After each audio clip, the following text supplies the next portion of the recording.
apa kabar Anda semua? Saya ajak Anda kembali berbincang dengan Bung Rocky Gerung dan saya sih kelihatannya tertarik untuk bicara tentang mimpi-mimpi Jokowi gitu ya. Saya tidak menyebutnya halusinasi tapi mimpi sajalah itu lebih lebih lebih netral begitu ya.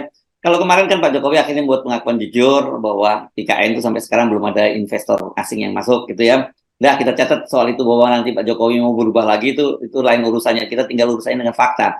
Nah, sekarang Pak Jokowi rupanya menebar mimpi baru lagi yang dia menyebutkan bahwa ya tahun depan Indonesia itu akan sudah memproduksi mobil listrik. Nah, kalau udah mulai ngomongin mobil listrik itu orang teringat bagaimana cara Pak Jokowi dulu naik ke menjadi presiden, jadi gubernur DKI Jakarta dengan SMK. Nah, kita nggak tahu apakah mobil listrik ini disiapkan untuk untuk jadi kendaraan dari Gibran, ya, putranya yang akan jadi calon wakil presiden. Ya, tapi saya berterima kasih dulu pada Pak Jokowi karena dia sudah mengakui bahwa nggak ada investor masuk tuh. Yes. Karena saya jadi tersangka sekarang untuk kasus yang sama IKN. Dianggap saya berbohong. Saya bilang Pak Jokowi mondar-mandir nyari investor, bahkan menjual negerinya sendiri, nggak ada yang masuk tuh. Jadi udah tinggal saya kutip Pak Jokowi bahwa memang saya akhirnya dibenarkan oleh Pak Jokowi bahwa nggak ada investor masuk di IKN. Kan saya diperkarakan juga karena seolah-olah berbohong bahwa investor udah masuk tuh, MOU-nya udah macam-macam. Jadi sebetulnya pada akhirnya kita pergi pada fakta tuh bahwa IKN itu pasti akan batal. Itu ucapan saya itu didasarkan pada kalkulasi ekonomi dan financial politik finansial dunia itu. Oke, kita anggap itu semacam split of the tongue yang dasarnya adalah kecemasan sendiri Pak Jokowi itu. Jadi dia udah ucapkan pengakuan bahwa memang dia udah gagal, udah itu stop di situ aja tuh. Nah sekarang karena dia gagal, dia cari mimpi yang lain kan, mimpi IKN itu tertunda atau mungkin tidak mungkin lagi dia pertahankan sebagai mimpi karena dia sendiri berhadapan dengan investor di Amerika yang nggak satupun yang mengidealkan isu pemindahan ibu kota itu karena merusak lingkungan dan instabilnya Indonesia. Nah sekarang pindah pada mobil listrik, berapa mau diproduksi 300.000 segala macam itu. Iya. Dan tahun 2030, 60.000 tahun 2030 itu. Ya targetnya sudah bisa berapa tadi? 300.000 atau 60.000, saya lupa angkanya. Coba kita bayangkan 2030 dan sekarang 6 tahun. 600.000 unit, Bung Rocky. Tahun 2030 600.000 unit. Dalam perbandingan dengan apa itu? Jadi sebetulnya masih akan ada penggalian batu bara untuk mensuplai listrik ke 600.000 unit itu. Sebetulnya. Tetapi kan ide mobil listrik itu kan ide dari 20 tahun lalu mestinya tuh. Tahun 2030 kebutuhan energi untuk mensuplai power bagi mobil bukan lagi listrik tapi hidrogen. Jadi sebetulnya kita terlambat terus kan. Jepang itu karena ada bahkan kereta api cepatnya udah pakai hidrogen yang betul-betul bersih itu. Jepang terus-menerus berinvestasi di bidang mesin yang menggunakan hidrogen sebagai engine powernya, sebagai energinya kan. Nah Jokowi masih berpikir yang 600.000 itu tuh. Jadi kemampuan Jokowi untuk melihat perkembangan teknologi tidak di backup oleh fakta bahwa mungkin dalam 2 tahun ke depan itu mobil listrik itu nggak akan laku lagi, orang akan berpindah pada mobil hidrogen. Itu juga menyangkut dengan kesepakatan dunia untuk menekan emisi yang disebabkan oleh pembakaran batu bara kan. Kan listrik kita itu listrik yang diperoleh lewat fosil. Dan Pak Jokowi pastikan di dalam pertemuan G20 beberapa tahun lalu itu di India, bahwa Indonesia masih akan memproduksi energi fosil dan mitigasinya adalah soal racun atau kerusakan lingkungan nanti. Jadi terlihat bahwa Jokowi tetap akan merusak lingkungan. Itu sinyal buruk bagi investor lagi itu. Padahal tanggal 30 nanti akan ada pertemuan COP ini, apa namanya nih, forum PBB untuk membahas kenaikan suhu bumi di Dubai. Ini akan dibawa lagi nanti. Oh, bagaimana Indonesia akan memproduksi 600.000? Kalau begitu akan ada penggalian batu bara lagi tuh. Jadi hal-hal semacam ini tidak ditempatkan di dalam idealnya. Nah, itu yang dibaca oleh publik internasional maupun para aktivis lingkungan atau financial investor ini melihat Jokowi ini proyeknya kok aut-autan ya. Orang ingin mengendalikan emisi karbon, Jokowi memproduksi mobil listrik dan justru boros karbon. Karena untuk memperoleh listrik mesti ada pembangkit yang basisnya batu bara. Ya, tapi mungkin itu terlalu sophisticated kali yang apa yang Anda bahas tadi itu ya gitu kan. Karena kita sebenarnya tadi bukan bicara soal visi tapi bicara soal Oke, oke, mimpi. oke. Ya, Ya. itu saya lupa tuh.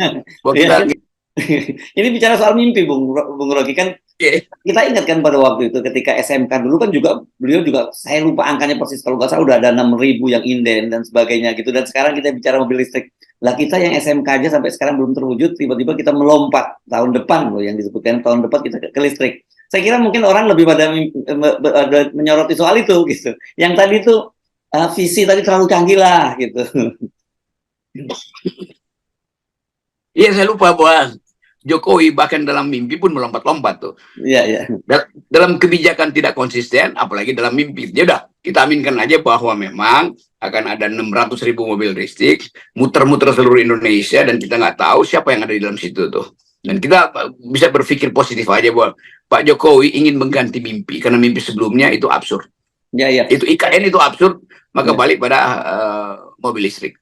Iya, dan termasuk juga soal yang berkali-kali kita bahas soal kereta api cepat itu yang konsesinya sampai sekarang sampai 80 tahun itu dan sebenarnya kalau 80 tahun juga teknologi sudah obsolete. Kita membayangkan tahun 80 tahun Indonesia aja merdeka belum sampai 80 tahun kan gitu. Dan teknologi kita tahun 45 sampai sekarang tuh udah jauh melompat kemana-mana gitu.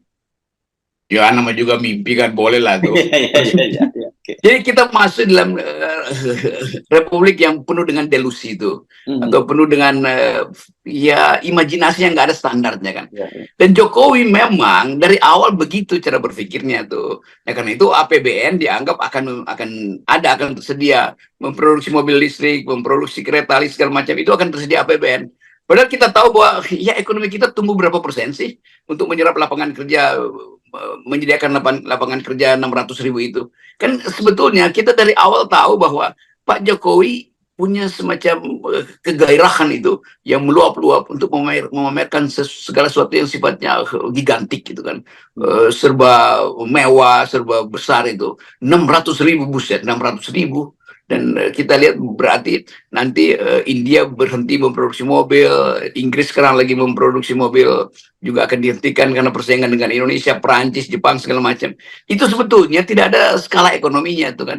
Comparative advantage kita tuh apa di situ tuh, atau competitive advantage kita dalam soal mobil listrik apa? Kan itu pertanyaan akademis. Tapi sekali lagi kalau ini cuma soal mimpi ya udah nggak ada soal tuh, orang mimpi bahwa dia jadi Tuhan pun nggak ada yang akan larang.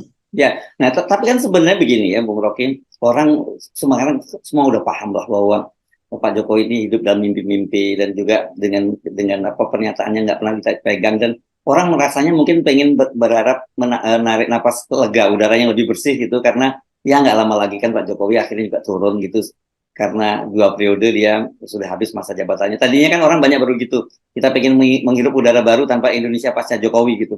Tapi kan realitasnya hari ini mimpi itu mungkin bisa mimpi kita nih gantian ya. Mimpi kita bisa jadi dihambat oleh atau batal karena mimpi dari Jokowi yang lain gitu. Iya, kalau ditanya apa keterangan terakhir, kami muak dengan mimpi-mimpi bohong itu. Jadi sebetulnya kontrasnya udah terjadi. Tinggal kita mencicil dan bersabar aja untuk mendengarkan mimpi-mimpi baru beliau tuh. Dan semakin delusi, sebetulnya semakin menunjukkan bahwa mimpinya makin lama makin gila itu kan. Dari soal SMK, macam-macam lah. Dan sekarang orang bermimpi tentang bagaimana PDIP itu memproses mimpi-mimpi Jokowi itu yang membatalkan seluruh ide tentang Bong Cili itu intinya. Ya, ya, ya.